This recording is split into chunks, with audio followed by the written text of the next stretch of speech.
Hi friends, welcome to our channel.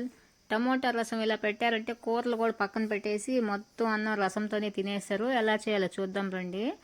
ముందుగా ఒక గిన్నెలో ఒక చిటికెడంత చింతపండు నీళ్లు పోసి నానబెట్టుకోండి. ఇలా నానిన చింతపండులో ఒక 4 టమోటాలు వేసి బాగా ఉడికించండి. చూడండి, టమోటాలు అయితే మెత్తగా ఉడికిపోయాయి. నెక్స్ట్ వచ్చి రసం పౌడర్ తయారు చేసుకున్నాను. నేను ఇంట్లోనే ప్రిపేర్ చేసుకుంటాను. అందుకోసం కందిపప్పు, జీలకర్ర, మిరియాలు, ధనియాలు, మిరపకాయలు వేసి బాగా ఫ్రై చేయండి. ఇలా ఫ్రై చేసిన తర్వాత చూడండి, టమాటాలు అయితే మెత్తగా ఉడికిపోయాయి కదా,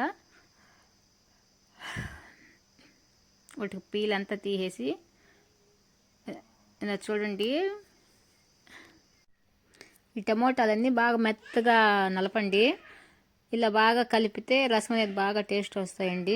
ఇప్పుడు మనం ప్రిపేర్ చేసుకున్న పౌడర్లో 4-5 వెల్లుల్లి రెబ్బలు వేసి మిక్సీ పట్టాను. నెక్స్ట్ వచ్చి ఉప్పు చిటికెడంత పసుపు, మనం ముందుగా ప్రిపేర్ చేసుకున్న జీలకర్ర పేస్ట్ వేసానండి. నెక్స్ట్ అయితే తిరమాత పెడుతున్నాను. ఒక 2 టేబుల్ స్పూన్ల ఆయిల్ వేసాను. నెక్స్ట్ 2 ఎండుమిర్చి, అలాగే కరివేపాకు బాగా ఫ్రై అయిన తర్వాత ఈ రసం అయితే పోసేస్తున్నాను. ఇలా పోసిన తర్వాత మిరపకాయలన్నీ బాగా కలుపుకోండి. నెక్స్ట్ వచ్చి కొంచెం చిటికెడంత ఇంగువ వేస్తున్నాను. మీకు ఇంట్రెస్ట్ అయితే వేసుకోండి, లేకపోతే స్కిప్ చేయండి.